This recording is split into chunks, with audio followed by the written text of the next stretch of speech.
नमस्कार दर्शकों, आप सभी का स्वागत है दूरदर्शन के कार्यक्रम कृषि दर्शन में। दर्शकों, आप सभी जानते हैं कि भारत देश एक कृषि प्रधान देश है और आज भी भारत की जो ज़्यादातर आबादी है वो कृषि में रोज़गार के लिए निर्भर करती है। पर बीते कुछ दशकों से आज हमारे जो किसान व बागवान भाई हैं अपनी आय व फसल को बढ़ाने के लिए रासायनिक उर्वरकों या कीटनाशकों का इस्तेमाल कर रहे हैं, जो कि न केवल हमारे मनुष्य शरीर और प्रकृति के लिए भी बड़ा हानिकारक माना जा रहा है। इसीलिए अब वक्त आ चुका है कि हम अपने पुराने समय में लौटे और प्राकृतिक खेती की दोबारा से नई सिरे से शुरुआत करें। इसीलिए आज जो हमारे चर्चा का विषय रहेगा वो है प्राकृतिक खेती की विधि व संभावनाएं। इसी खास विषय में जो आज हमारे एक्सपर्ट रहेंगे वो हैं डॉक्टर अनिल ठाकुर जी, जो कि उप परियोजना निदेशक के पद पर प्राकृतिक खेती विभाग शिमला, कृषि विभाग शिमला में कार्यरत है। डॉक्टर साहब, आपका बहुत बहुत स्वागत है हमारे कार्यक्रम में। डॉक्टर साहब, अगर हम बात करें प्राकृतिक खेती की, तो सरल भाषा में प्राकृतिक खेती क्या है और आज के समय में क्यों ये इतनी ज़रूरी होगी? रजत जी, प्राकृतिक खेती में हमारे जो रसायन कीटनाशक आज फार्मर यूज कर रहा है, प्राकृतिक खेती में इस तरह के रसायन और खादों का कोई प्रयोग नहीं होता। इसमें सारे स्थानीय वनस्पति और बाहर दुकान से हमें कुछ नहीं लाना पड़ता। और जो ये खेती करते हैं इसमें हमें मृदा स्वास्थ्य का और जो अपने आसपास के वातावरण का इसमें पूरा ध्यान रखकर जो है ये सारी जितने भी घटक हैं इसके वो बनाए जाते हैं। इसके जो जन्मदाता हैं सुभाष पालेकर जी, तो उनके द्वारा जितना भी हमारे यहाँ पे ट्रेनिंग कैंप किए गए, मेगा कैंप किए गए हिमाचल में, तो फार्मर को यही चीज़ सबसे ज़्यादा बताई गई कि आपकी स्थानीय वनस्पति जो है इसमें प्राकृतिक खेती में हम यूज करेंगे और स्थानीय वनस्पति से ही सारे जितने भी घटक हैं वो इसमें तैयार होते हैं। जी डॉक्टर साहब, अगर हम बात करें हिमाचल प्रदेश की, तो हिमाचल प्रदेश में किसान व बागवान भाई प्राकृतिक खेती के लिए कितने रुझानवित नज़र आते हैं और वर्तमान समय में किस स्तर में हिमाचल प्रदेश में प्राकृतिक खेती को अपनाया जा रहा है? अभी तक रजत जी हमने जो है हिमाचल में सारी पंचायतें टच कर ली है। खासकर अगर शिमला की बात करें तो शिमला में हर पंचायत में हमने एक 2 दिवसीय कैंप, पंचायत विलेज लेवल तक हमने ये सारे कैंप कर लिए हैं। और अभी तक जो किसान का रुझान है, बहुत ज़्यादा किसान जो है हमारे से जुड़ चुके हैं और प्राकृतिक खेती करने के बाद अपने रिजल्ट भी बता रहे हैं। जो इनकी प्रोडक्शन है, जिसमें प्रोडक्शन का एक समस्या था, उसको भी ये पूरा स्टेबल कर रहे हैं। और जितना भी इनका प्रोड्यूस जो आ रहा है उसका जो मार्केट रेट है वो भी इनको अच्छे से जो है। तो कहीं ना कहीं जो पॉजिटिव रिजल्ट है वो देखने के लिए मिल रहा है और काफ़ी अधिक मात्रा में जो किसान भाई वो प्राकृतिक खेती की तरफ रुझानवित नज़र आ रहे हैं। डॉक्टर साहब, अगर हम बात करें प्राकृतिक खेती की विधि की, तो क्या इसकी विधि रहती है और अगर किसी हमारे किसान या बागवान भाई को इसे अपनाना है तो किस तरह से वो अपनी प्राकृतिक खेती को अपना सकता है, इसके बारे में थोड़ा सा दर्शक। शुरुआती में तो जैसे हमारा जो नया फार्मर है उसके लिए हम 2 दिन की ट्रेनिंग ब्लॉक लेवल पे इसको कराते हैं। और 2 दिन की ट्रेनिंग में जो हमारा फर्स्ट डे जो है वो जैसे थ्योरेटिकली उसको सारा कराएंगे, उसके बाद प्रैक्टिकली भी मतलब दूसरे दिन तक शाम तक 2 दिन में इसमें कराते हैं। पूरा टोटल उसको बताएंगे कि कैसे फार्मूलेशन बनेगी। इसका जो बेसिक जो इनपुट है वो है ये गौ आधारित खेती है, तो गाय होना ज़रूरी है।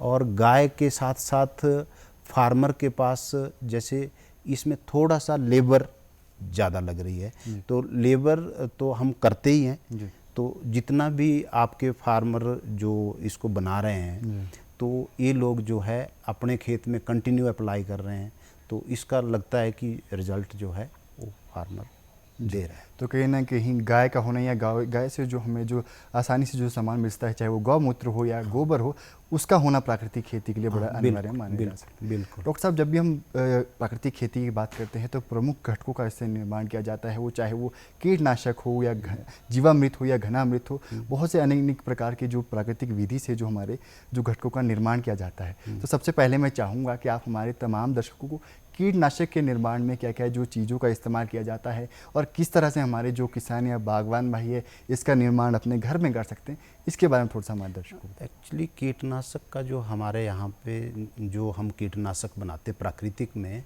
इसमें जो मैंने बताया कि हमारी जो वनस्पति है वो स्थानीय वनस्पति यूज होती है। तो कीटनाशक में मेन तो हमारा जो गौमूत्र है वो सभी कीटनाशक में यूज होगा। गौमूत्र में मोटे तौर पर हम इसमें तेज मिर्च, लहसुन और तम्बाकू जो है इसमें उबालते हैं। उबालने के बाद उसको ठंडा करेंगे और उसके बाद उसमें स्टोर करके इसको 6 महीने तक हम इसको रखते हैं। पर जो हमारी जैसे दूसरी फार्मूलेशन है, जैसे जीवामृत है या दूसरी है, उसको अलग अलग ड्यूरेशन है हर उसका। बट आपने जो कीटनाशक की बात की, कीटनाशक में जब हम इसको बनाएंगे तो बनाने के बाद जब हम इसको अप्लाई करेंगे, खेत में अप्लाई करेंगे, तो हमारा कोई भी कीटनाशक ऐसा नहीं है जो कीटों को मारने के लिए, मित्र कीटों की पॉपुलेशन बढ़ाने के लिए और शत्रु कीटों को भगाने के लिए।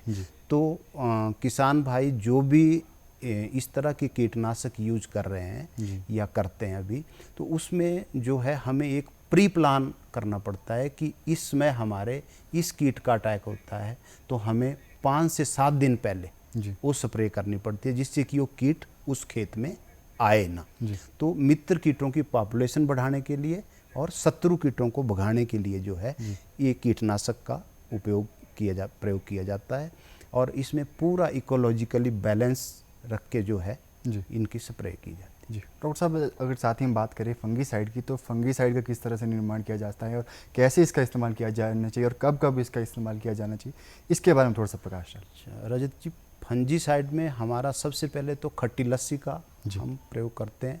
खट्टी लस्सी में सबसे जो अच्छी हमें लगी, जैसे हमने डिफरेंट जगह पे देखा स्प्रे करते हैं लोग, उसके रिजल्ट देखे, तो 15 से 20 दिन पुरानी खट्टी लस्सी जो है ये जो है सबसे अच्छी है। और खट्टी लस्सी में जो इसकी एक डोज रहती है वो हम 16 लीटर में आधा लीटर खट्टी लस्सी जो है वो डाइल्यूट करके इसकी स्प्रे करते हैं। तो फंजीसाइड में एक तो खट्टी लस्सी हो गई, दूसरा आपका सौंठास्त्र है। सौंठास्त्र में हम दूध में सौंठ डाल के, वो डिपेंड करता है कि हमने कितनी क्वांटिटी डालनी है, तो वो हम सारा ट्रेनिंग में ब्लॉक लेवल पे बताते हैं फार्मर को कि क्वांटिटी कितनी रहेगी। अगर दूध की क्वांटिटी 5 लीटर है तो सौंठ कितनी उसमें डालनी है। तो अगर हमने अगले दिन इसकी स्प्रे करनी है तो स्प्रे फर्स्ट डे शाम को हम इसको उबालते हैं।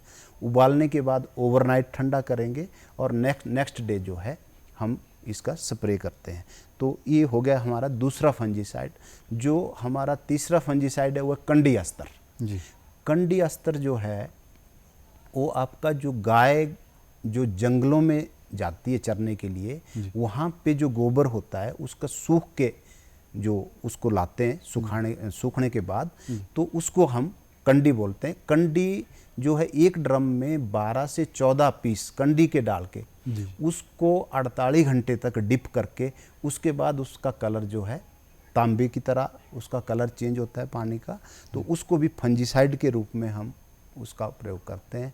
और फंजीसाइड में ये तीनों जो फंजीसाइड है हम अल्टरनेट में करते हैं। एक फंजीसाइड को एक बार दूसरी बार रिपीट नहीं करेंगे। एक बार आप खट्टी लस्सी, दूसरी बार सौंठास्त्र, फिर आप कंडी, फिर उसके बाद दोबारा खट्टी लस्सी। इस तरह से जो है फार्मर जो है ये स्प्रे करता है। और ट्रेनिंग में भी उनको बताया जाता है कि फंजीसाइड का कैसे स्प्रे करना है। इंसेक्टिसाइड को भी, जैसे आपने इंसेक्टिसाइड की बात की थी, तो उसमें भी आप रिपीट नहीं करेंगे। हमारे पास इंसेक्टिसाइड में अग्निअस्त्र, ब्रह्मास्त्र, 10 परणी अर्क इस तरह के हैं जो अल्टरनेट में हम उसको करते हैं। डॉक्टर साहब, जब भी हम प्राकृतिक खेती की बात करते हैं तो जीवामृत या घनामृत है जो एक प्रमुख जो घटक है वो प्राकृतिक खेती के माने जाते हैं। तो मैं सबसे पहले चाहूँगा कि आप इसके बारे में थोड़ा सा हमारे दर्शकों को बताएं कि कैसे इसका निर्माण किया जाता है और कैसे इसका इस्तेमाल किया जाना चाहिए और कब कब किया जाना चाहिए, इसके बारे में थोड़ा सा बताएं। अच्छा रजत जी, जो जीवामृत की बात है, जीवामृत एक लिक्विड है और घन जीवामृत सॉलिड है। पहले मैं इसमें बता देता हूँ कि घन जीवामृत में जो हमारे जैसे मिट्टी, बेसन या ये चीज़ें पड़ेगी, वही हमारी जीवामृत में पड़ेगी। एक लिक्विड है, एक सॉलिड है। तो जीवामृत जो है काऊ यूरिन, जो गौमूत्र है, और गाय का गोबर है, जी। आपकी मिट्टी है, आपका बेसन है, जी। तो इसके घोल से जैसे 200 लीटर के ड्रम में हम बनाते हैं, वो डिपेंड करता है कि फार्मर कितना बनाना चाहता है। तो दूसरा जो आपका क्वेश्चन था कि आप इसको कब कब यूज करते हैं, तो जीवामृत एक तो इसको बनाने में गर्मी में 2 से 3 दिन में तैयार हो जाता है, जी। सर्दी में इसको 6 से 7 दिन लगते हैं। जब हम इसका घोल बनाते हैं तो सुबह शाम जो है फार्मर को ट्रेनिंग में बताया जाता है कि इसको क्लॉक वाइज जो है 2 से 3 बार इसको स्टिर करना है, घुमाना है, और उसके बाद गन्नी बैग से ऊपर से इसको ढक देना है, ताकि वहाँ पे ऑक्सीजन जाती रहे और हमारे जो माइक्रोब्स हैं, जो हमारे जीवाणु हैं, उसमें जो है वो जिंदा रहे, जो मल्टीप्लाई होते हैं। तो उसके बाद जो देने की बात आपने की, ज़मीन में इसको कब देना, तो जब हम खेत की तैयारी करते हैं, जी।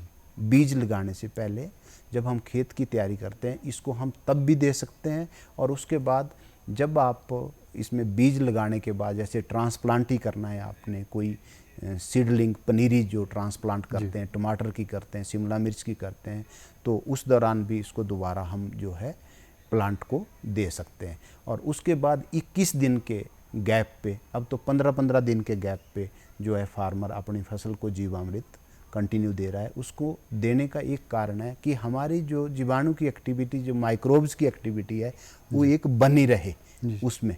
तो मिट्टी की जो आपका टेक्सचर और स्ट्रक्चर है वो जीवामृत से चेंज आएगा, उसमें पीएच लेवल आपका मेंटेन रहेगा, और जो आपका प्लांट है, जो आपकी वेजिटेबल है या कोई दूसरा आपका कोई फ्रूट का प्लांट है, वो इनटेक ज़्यादा करेगा मिट्टी से।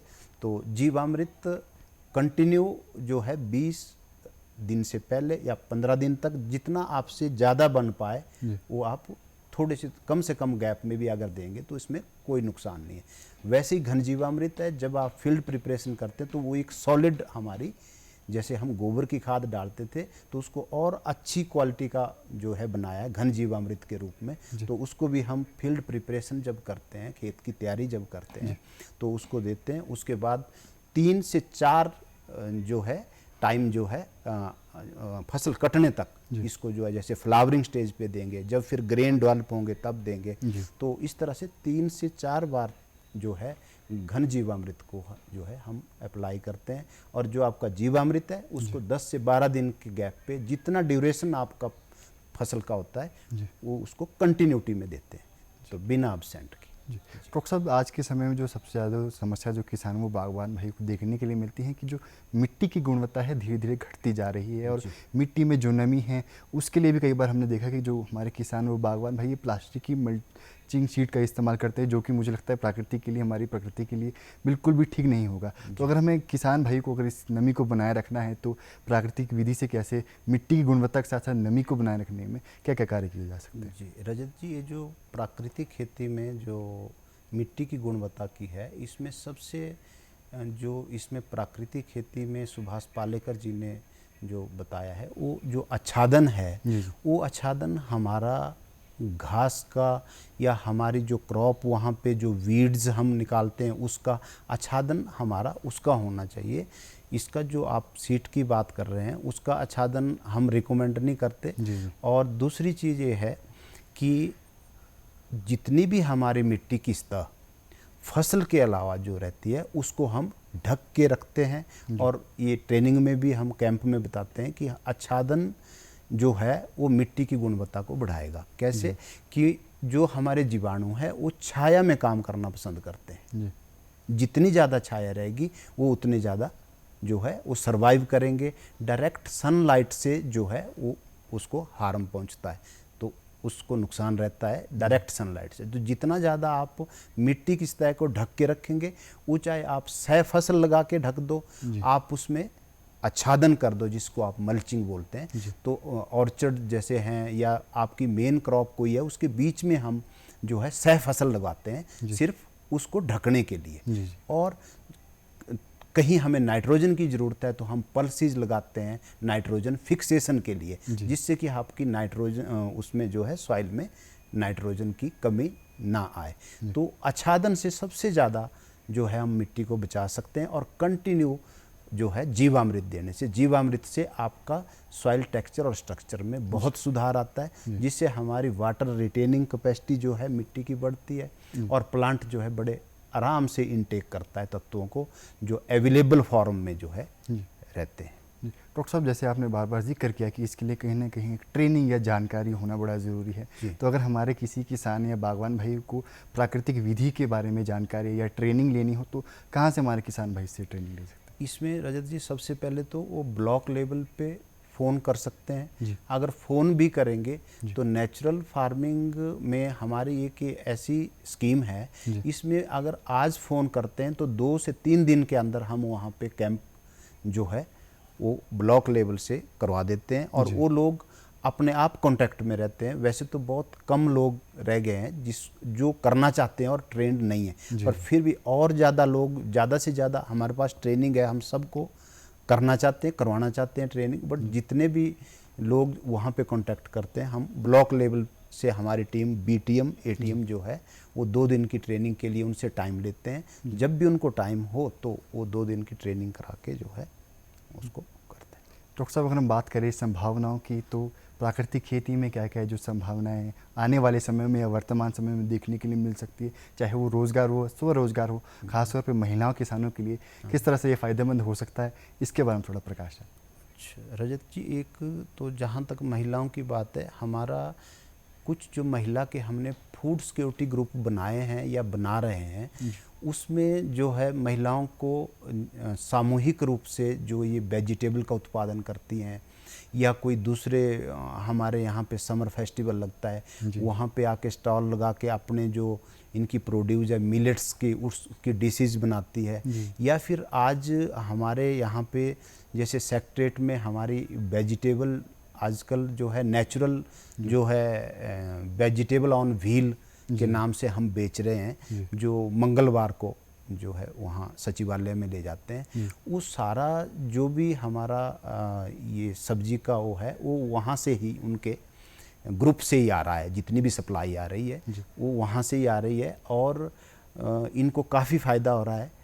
जो महिला ग्रुप है, वेजिटेबल जितनी भी वेजिटेबल इनकी प्रोडक्शन होती है वो सारी सचिवालय में आ रही है और वहाँ पे इसको कर रहे हैं। जी डॉक्टर साहब, अगर हम बात करें सरकार द्वारा क्या क्या जो प्रयास है प्राकृतिक खेती को बढ़ाने के लिए ताकि और किसान इसके प्रति रुझान्वित हो, तो क्या क्या प्रयास है जो सरकार द्वारा किए जा रहे हैं, इसके बारे में थोड़ा सा दर्शकों को। हाँ रजत जी, हिमाचल सरकार और भारत सरकार मिलके जो है एक अभी नेशनल मिशन नेचुरल फार्मिंग के नाम से ये अभी इस साल जो चला 13 महीने का मिशन है ये, तो इसमें जो है हमने हर जगह क्लस्टर बनाए हैं। शिमला ज़िला में 50 क्लस्टर बने हैं, जिसमें हर ब्लॉक में बायो रिसोर्स सेंटर हैं। बायो रिसोर्स सेंटर जो है ये वहाँ पे नेचुरल घटक जो लोग नहीं बना पाते हैं, जिनके पास गाय नहीं है, व्यस्तता ज़्यादा है, तो ये लोग जो है वहाँ से जो है इसको परचेज करेंगे। इसका स्टेट लेवल कमेटी से हमारी रेट लिस्ट अप्रूव है, तो इसमें कोई संशय नहीं है। जो भी वहाँ से परचेज करना चाहे तो परचेज वहाँ से कर सकता है। और इस मिशन में अगर बायो रिसोर्स सेंटर हमारे अच्छे से सक्सेस होते हैं, इसको अच्छी सफलता मिलती है, तो आने वाले टाइम में युवा किसान के लिए ये एक अच्छा स्कोप होगा, क्योंकि हमारी जो गाय जो हम इस पे देते हैं सब्सिडी पे, तो युवा जो किसान है वो गाय सब्सिडी पे लेके अपना बायो रिसोर्स सेंटर बाद में खोल सकता है। उससे पहले हम संसाधन भंडार देते थे जो नेचुरल फार्मिंग है कि लोग वहाँ से परचेज करें, क्योंकि हर आदमी बना नहीं पाएगा। हर आदमी का अपना अपना अलग अलग सिस्टम है। किसी के गाय नहीं है, कोई नौकरी में है तो खेत तो उसके भी हैं, तो वो वहाँ से परचेज करके उसको कर सकता है। और आने वाले टाइम में अगर ये सक्सेस होता है BRC, और 100% सक्सेस होंगे, क्योंकि हमारे जितने भी 3-3 या 4-4 एक ब्लॉक में चले हैं वो वहाँ से लोग ले जा रहे हैं, जिसमें जीवामृत, घन जीवामृत, आपकी खट्टी लस्सी है, कंडी अस्तर है, आपका दूसरे फंजीसाइड हैं, तो ये सारे जो है लोग वहाँ से सप्लाई ले रहे हैं। डॉक्टर साहब, कृषि विभाग द्वारा जो आत्मा प्रोजेक्ट है इसका भी शुरुआत की गई है और किसान भाइयों के लिए खासतौर पर जो प्राकृतिक खेती को अपनाना चाह रहे हैं उनके लिए बड़ा फ़ायदेमंद माना जा रहा है। तो इसके बारे में बताया कि ये किस तरह का प्रोजेक्ट है और किस तरह से ये किसानों के लिए मदद कर रहा है, उसके बारे में थोड़ा बताएं। अच्छा रजत जी, एक पॉइंट मैं आपको बताना चाहूँगा पहले कि जो प्राकृतिक खेती में जो अभी हिमाचल सरकार ने जो हल्दी का भी ये जी, किया जी, था, जी। इसमें जो है युवा किसान के लिए जो हल्दी जो है सबसे बेनिफिशियल रहेगा अगर वो उगाना चाहते हैं, क्योंकि 1 एकड़ में मुझे लगता है कि 6-6.5 लाख रुपए की हल्दी जो है 90 रुपए पर केजी के हिसाब से जो गवर्नमेंट ने अभी डिसाइड किया है, तो 1 एकड़ में वो बड़े आराम से इतने जो है पैसे कमा सकता है। और जो आपका दूसरा जो आपका ये आत्मा था, जो प्रोजेक्ट है जो। हाँ, जो आत्मा प्रोजेक्ट की आपने बात की, आत्मा प्रोजेक्ट हिमाचल में काफ़ी सालों से, ये तो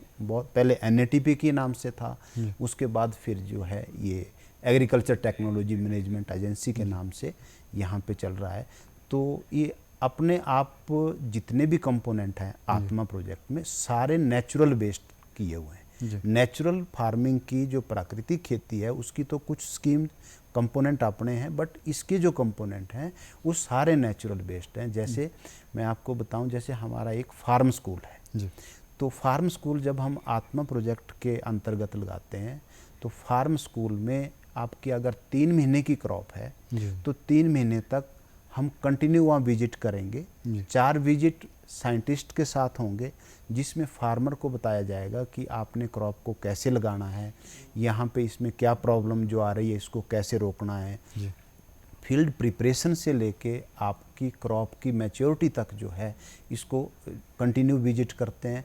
और जो फार्म स्कूल लगता है उसमें सारे हमारे प्राकृतिक रूप से बने हुए घटक ही यूज होते हैं। पहले तो इंटीग्रेटेड अप्रोच होती थी जी। तो इंटीग्रेटेड अप्रोच में हम जो है हर तरीके से जो है कीट या किसी बीमारी को रोकते थे। अब हम जो है प्राकृतिक रूप से ही उसमें, चाहे हमने घन जीवामृत यूज करना है, जीवामृत करना है, कीटनाशक में हमने अग्निअस्त्र करना है, ब्रह्मास्त्र करना है, तो उसी से ही हम पूरा फार्म स्कूल को चलाते हैं। और जहाँ पे जो जिसके खेत में ये फार्म स्कूल लगता है वो लोग 25 लोगों का एक ग्रुप होता है, वहाँ पे वो लोग पूरे ट्रेंड हो जाते हैं। एक तो पहले उनको ट्रेनिंग होती है, जब फार्म स्कूल लगता है तो प्रैक्टिकली क्रॉप के ऊपर जब हम इसको कराते हैं तो वो पूरी तरह कॉन्फिडेंट हो जाते हैं कि नहीं, हम इस कीट को या इस फंगस को आराम से रोक सकते हैं। तो आत्मा प्रोजेक्ट में जो फार्म स्कूल से हमें फ़ायदा हुआ इस खेती में वो सबसे ज़्यादा हुआ, क्योंकि हमें मौका मिलता है। ऐसे तो 2 दिन की ट्रेनिंग हो गई, आपने फार्मूलेशन बनवा दी, फार्मूलेशन बनाने के बाद फार्मर ट्रेंड हो गया, बट वो जो मौका मिलता है हमें फसल में डायरेक्ट कराने का और कंटिन्यू फसल की मैच्योरिटी तक हम उसके फार्मर के साथ रहते हैं, तो उसको एक विश्वास हो जाता है कि हमने शिमला मिर्च के ऊपर कैसे कैसे कब कब कितना करना है, टमाटर के ऊपर कैसे करना है।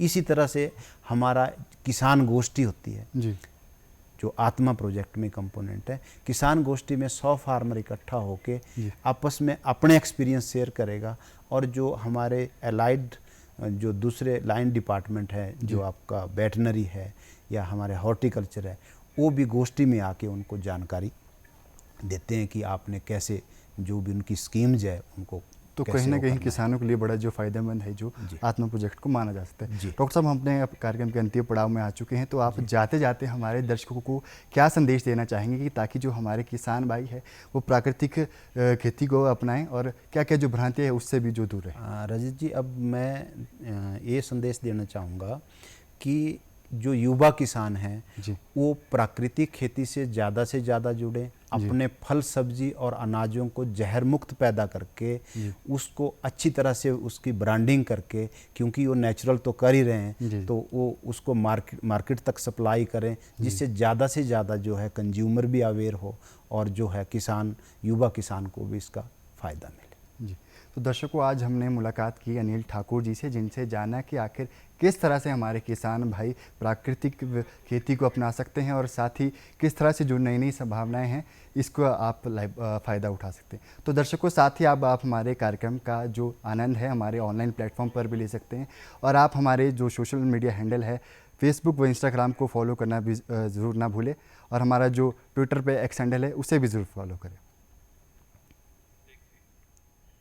तो दर्शकों, अब वक्त हो चुका है आपसे विदा लेने का, फिर मुलाकात होगी, तब तक के लिए जय हिंद, जय हिमाचल।